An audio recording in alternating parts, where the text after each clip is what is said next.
Hello, my friends. It is a beautiful, windy October day, and I am here in an old town in Tennessee called Blountville. And we are going to tour this amazing property behind us, but it's not for sale. This is just a fun tour for you. I'm Daniel Shue, the old house agent. I work at Prestige Homes of the Tri-Cities in Bristol, Tennessee, and I'm a real estate agent that specializes in historic and old houses. I work in Virginia and Tennessee. But like I said, today we're in Tennessee. We're at the Old Deery Inn, built in the late 1700s, and we're going to take a tour with a wonderful docent. I'm dressed the part. I love this outfit, and I thought if we're coming to an 18th century structure, I'm going to look like I'm part of it too. So let's go meet Myrna and take a tour of this place. One thing I want to tell you first before we go in is these extraordinary gates here were put here by the previous owner of the property. They're from the Smithsonian Institute, and we may touch on that a little bit inside, but just in case we don't, I want you to hear about it here. Standing proudly on the main street, the Old Deery Inn has welcomed travelers since the late 1700s. Irish immigrant William Deery transformed a simple log tavern into one of East Tennessee's busiest stage stops, where weary riders found food, rest, and good company along the Great Road. Presidents like Andrew Jackson and Andrew Johnson have all passed through its doors, proof that history quite literally stopped here for the night. When the Civil War tore through Blountville in 1863, most of the town burned, but the old inn stood firm. Today it remains a museum and a living link to the days when travelers came by horse, not by highway. Hello, Myrna. Good afternoon.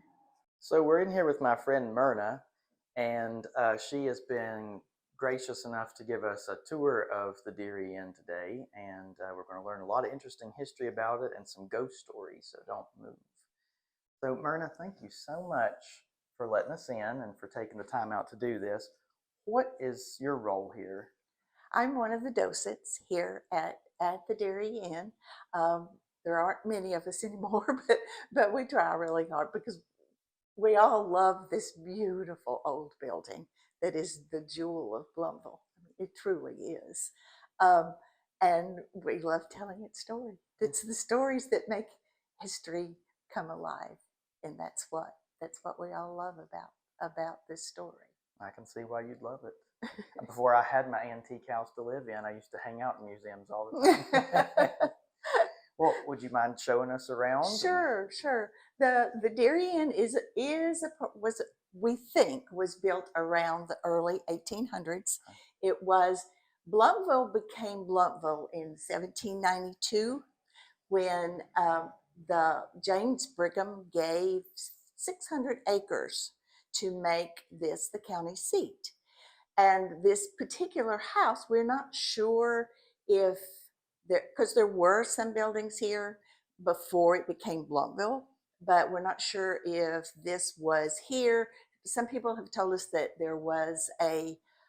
that it was located down by the creek and it was moved here, or maybe Mr. Deery actually built it. We do not know exactly, but by 1801 or so, he was an Irish peddler who had come here in 1788. He was 20 years old, and he sold whatever he could carry between here and Baltimore into the territory, and obviously saved his money because he was able to buy 2 lots after when the commissioners decided to sell the lots and the 30 acres.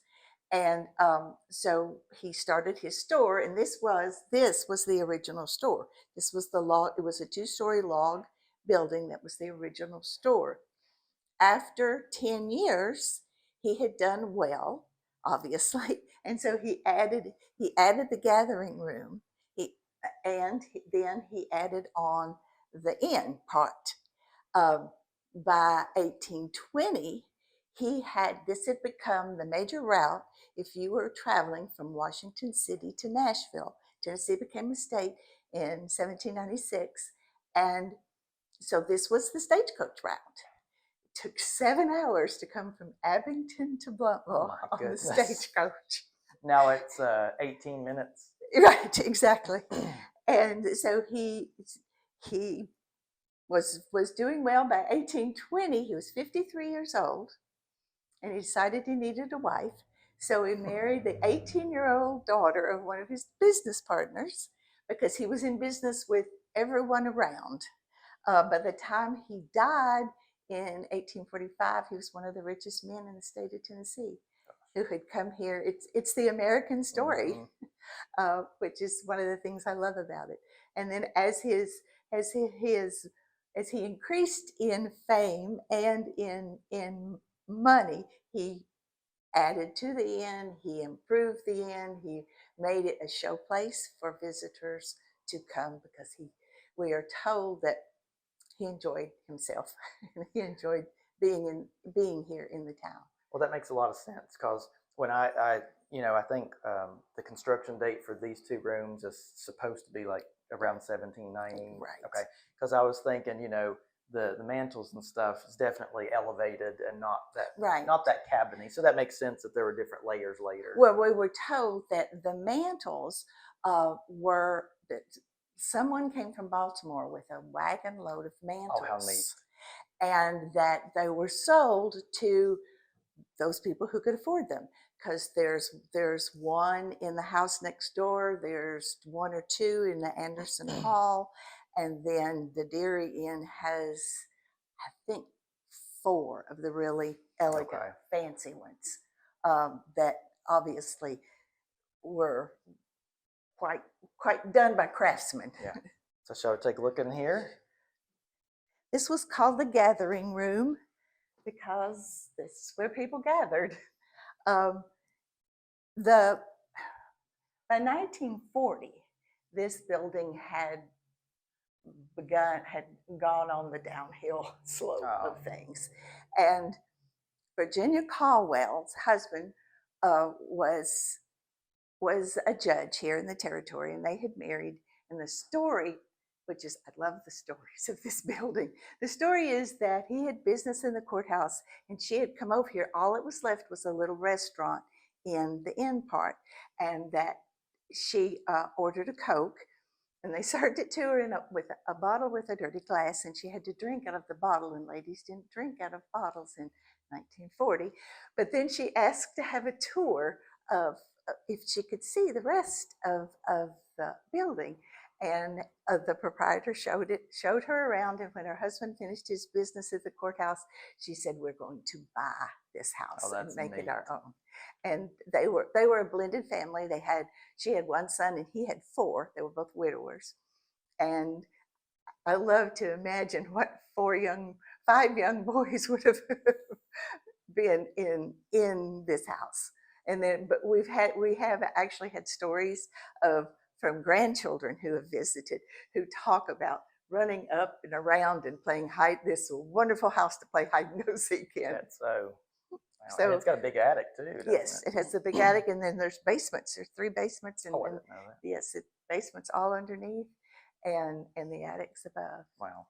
So now, the furniture here is most of it is from the Caldwell family. Oh, wonderful! But now the mirror there is from,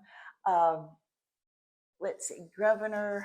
I'll have to think a minute. One of the governors that Miss Caldwell was descended from, and when several years ago, when the inn was first starting to be renovated,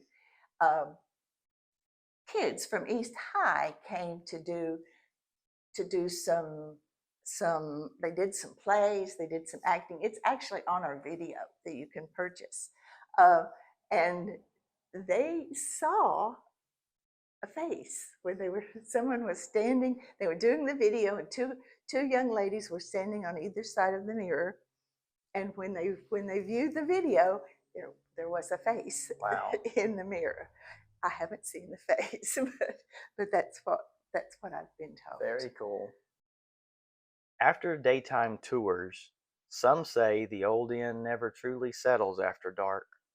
Visitors have reported the faint sound of boots pacing down the upstairs hallway, doors creaking when no one is near, and the soft rustle of a woman's gown sweeping past in dim light.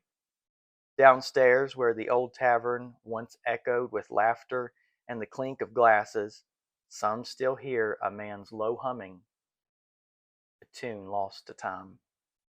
The air seems thick with memory, as though the inn itself holds on to every story whispered within its walls. In recent years, the SRS paranormal team has explored those very halls, using modern instruments to chase the age-old question of who or what still lingers here. During their investigations, they recorded unexplained voices, sudden cold spots, and mysterious footsteps that seemed to move right toward them.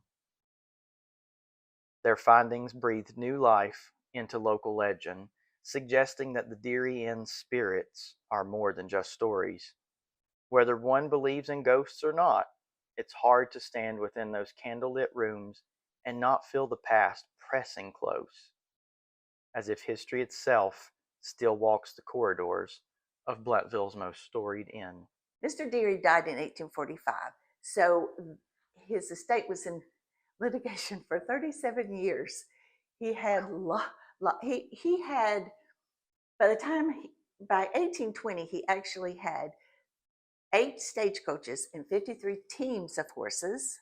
He had a steamboat that could go from Chattanooga to Knoxville. It came up to Kingsport one time when the water was really high in the spring.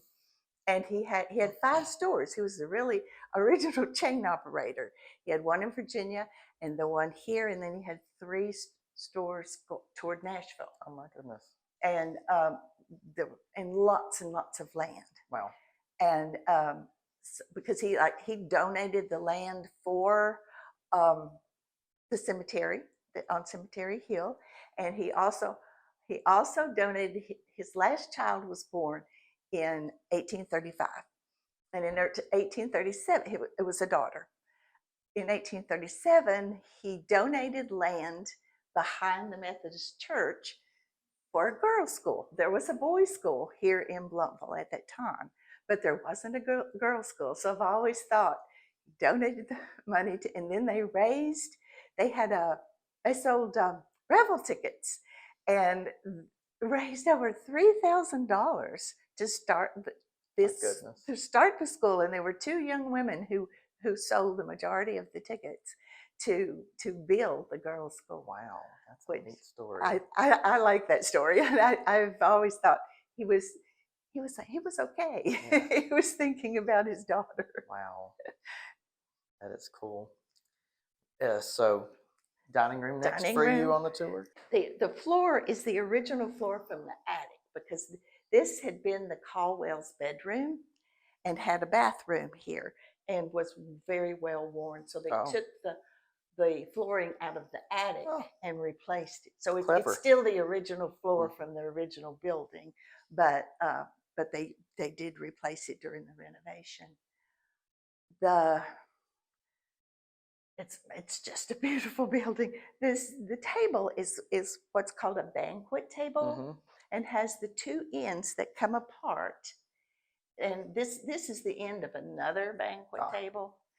And then the sides, it's a gate leg, so the huge sides fold down, so all of it can go through the door to the porch. So they could have dancing or jollifications here in the dining room, which I like to imagine. That's a large room for that, for sure.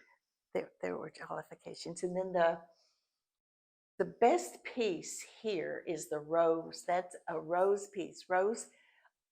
John Rose was a cabinet maker in Abingdon, and this piece was in very bad shape when the renovations were being done, and so no one bought it. There were 3 auctions after Miss Caldwell died, and no one purchased it.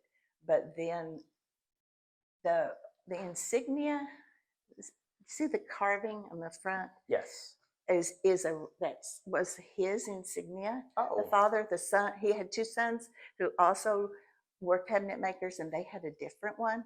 And somewhere along the way, someone figured out it's not signed that it was a Rose piece, and so it was sent off to be renovated because it had to have a lot of work done on the veneer. But it is a beautiful piece and is actually in a book about his. Oh, the Great Road? Yes. Wow. This is my favorite room for sure. I love the paint in here, the color scheme, the floors are incredible. You can tell that, you know, this is a couple hundred years of walking on here. Right, right. Stunning. And you can see where, because this was then his store after he added this on, this became his store. And you can see where there was like that, where they could open to go to the basement for getting supplies. And the paneling here is from a townhouse in Miss Caldwell's family that was being torn down in Chilhowie. And she rescued the paneling and had it installed. I found that's the rest of the door. Oh. She made this big closet under, this is the stairway that goes upstairs. And because that's a fascinating door. And then I was rooting around in the closet and I found, and I was funny. Like, that's the rest of the door. Because this was what it probably looked like prior to her renovation. The map, which is one of the most fascinating things I think here in the inn. I thought it was leather, but it's actually oilcloth. And Samuel Ray was a young man who wanted to be a missionary in India, and his family, during that period after Mr. Deery died, those 37 years, there's in different families stayed here and ran the inn, and his parents were one of the group of people who ran the inn, and he sent this map back. We're told we think about 1850, that for his siblings to trace his travels. Oh my goodness! And then he ended up dying there and is buried over there, and he was known here in Blountville as Persia Sam. Oh my gosh! But we kind of estimate that his family was running this, and the post office was here, so it came here. But not every home would have had a place to display a map this size. Yeah. So that is amazing. What a neat story that goes with it. It is. It's a wonderful story. So this is the stage master's horn that usually if either the stage master or the assistant stage master would, they had a signal that they would give about a mile out of town to let the innkeeper know how many people would be stopping at the inn. And then they would give an extra toot, we're told, for ever how many people were staying. And we were told someone had the horn and had told Dennis Hauser, who was the man who saved this from becoming a parking lot, that if he could find somebody who could blow it, they would give it to him. And he gave me the story that he got the tuba player at Central High School to blow it, and therefore he got it. But I have been told that that's not quite true. But at any rate, the stage master's horn returned to its proper place at the Deery Inn. I like that. And you said there was a post office here that operated in that area. We have this set up as the store, which would have been that entire room there. But yes, this is the post office. This was the original post office in Blountville. And you can, if you look at the thresholds outside, this is the one that's very well worn because so many people would have come in to go to the post office because. Yeah, and this fascinates my son every time. It does fascinate children. The reason it has a piece of acrylic across it is because we had a 4-year-old jump in it. That's the top that was actually goes here, and I would lift it up to show people that people would come in and barter with their feathers to trade for sugar, for spices, and so it has, because like I said, there are basements underneath, and it has a tick, a piece of ticking in here Oh, that's nailed in.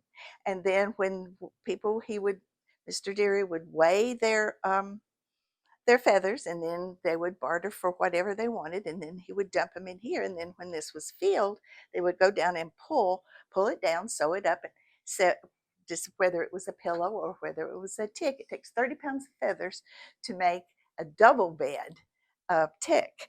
And but one time I had lifted it, and it was a mom and a 4-year-old, and it didn't have many feathers in it at the time. He just jumped right in, and it held, and he didn't go to the basement. But after that, we decided acrylic is not historically accurate. However, for safety's sakes, you can see through it. It works yes, just fine, and yes. step on it. And my granddaughter and I collected then feather pillows at estate sales, and she and I actually made a tick that is in one of the buildings outside. That's really neat.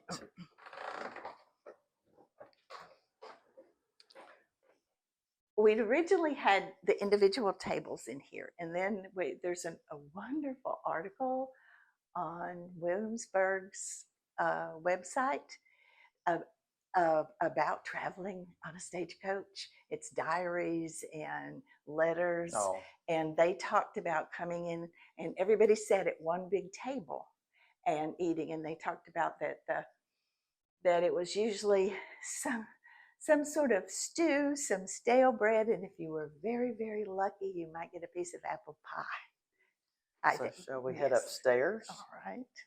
Well, this is another one of my favorite rooms. Oh, I love this room too. The lighting is amazing because you get the early morning, and then you have afternoon. It's always bright. Yeah. And so that's why we put all the weaving and things in it, because I could see that it would be well used because of it having such beautiful lighting. Definitely. And then that wicked, awesome little staircase goes to the attic. Yes, yes.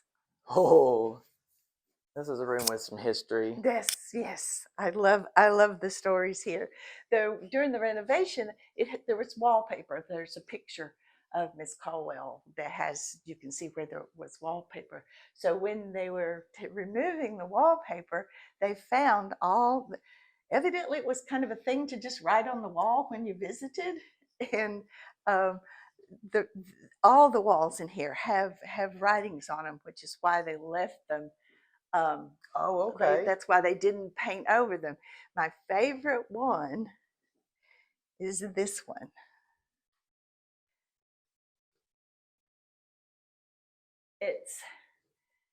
It's January the 1st, it's either 1853 or 1893. It's 12 o'clock, a jolly time. The boys are ringing the bells. It's New Year's Eve, so all the bells are being rung and blown. And somebody decided to write it on the wall. That's better than a video. That's really neat. Isn't that it's my favorite. Some of them I can't read, but this one they wrote it large enough that it can be read. So I love to imagine bells ringing at midnight. I love that. Did you all use your imaginations in setting up these rooms, or do you think this was kind of a nursery room? Well, we used our imaginations, but we figured that the baby would have had to have been near mom, and the older children could have been in the bigger room. And it's obviously an old room, right? I mean, it wasn't like that wall was added. Exactly. And then this is lovely. Yeah, this painting to look like marble. We think it looks like, because you very like it. It's in the master bedroom, but it's been painted over. And we're really lucky that it hasn't. See, this one's been painted over. Oh yeah. But and then here in this room, it looks more like that's stunning. That is quite amazing. Yeah, it's like burl with like rosewood. Yes. And then that is Seraphine Deery McGlavitt Trigg Pettibone, Mr. Deary's youngest daughter. Oh, okay. The one that he donated the land for a school. And that was her first husband, who was the mayor of Nashville. Wow. It was after Mr. Deery passed. Mrs. Deery and her daughter moved to toward Nashville, and the two older sons had a mill there, Allison Mill, that they were running, and they moved that way. And she met the young man who became the mayor. Wow. But then he was killed in the Civil War. But see, this is another mantle that's lovely. It is. I love that mantle. It looks so much like the one I mentioned. And then this is her. This is Seraphine in 1910, and she was going to a ball in Nashville. Wow. It's very Titanic feeling. I know, isn't it? So the family lived in this section and this section, and through this door is the inn. And I was told this was the Caldwells cut this doorway and cut the doorway downstairs. And they got up through here from the that stairway, little weird... right in the back. Gotcha. The stairway yes, because it was not, because it was two separate buildings, because he bought two separate lots initially. Yeah. And then this the store was the first one. And if you have to live here, you got to get to the rest of the house, don't you? Look at this. So the dignitaries room, this is such a great space, and it's dignified. Yes, it is. We're told that the bedstead was actually the Rays, that this is their bed that was left here when they were when they were running the inn.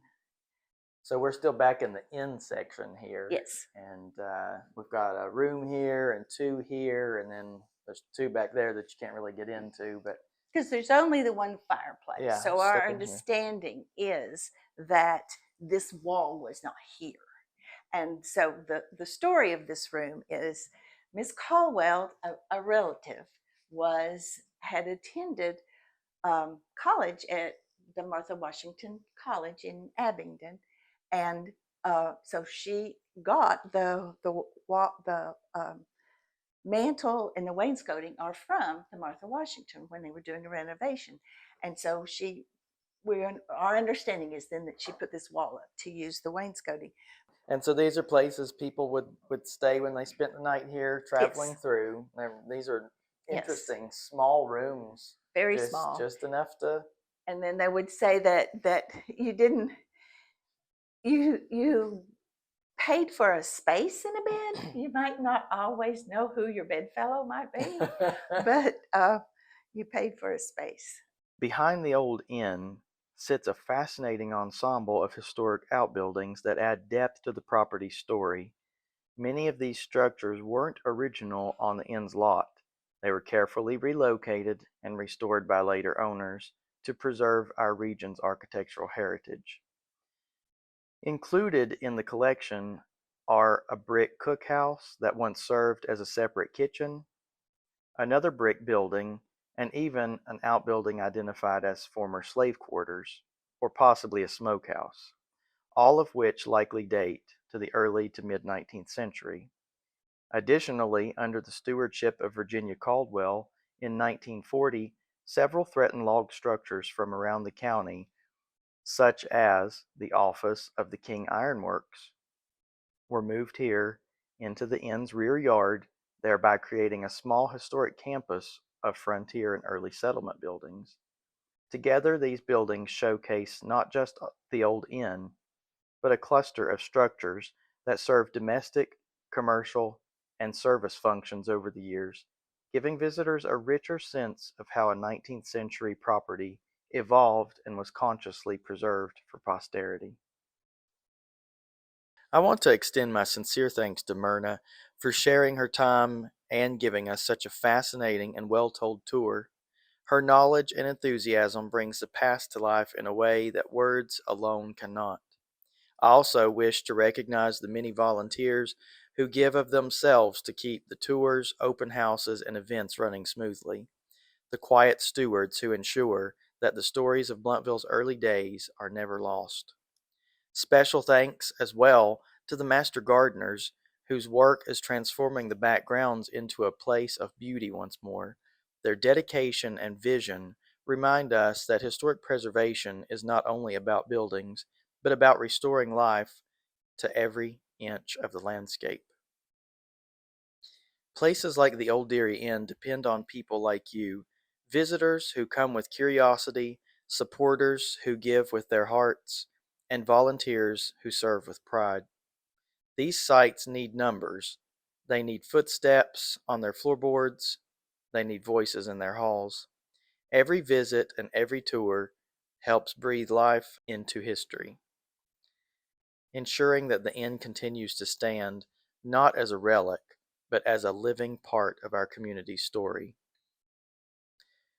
This tour only scratches the surface of the inn's vast and intricate history. One could spend a week exploring its rooms and still not uncover all of its mysteries. Every log, every nail, every pane of glass whispers of the people who passed through, travelers, statesmen, soldiers, and townsfolk, each leaving a trace upon its walls. Preserving the Deery Inn is not simply about saving an old building. It is about safeguarding our collective memory. It is a tangible connection to the earliest chapters of Sullivan County and to the frontier spirit that shaped this region. When we protect places like the Deery, we honor the craftsmanship, perseverance, and faith of those who came before us, and we give future generations a place to stand, look back, and understand who we are.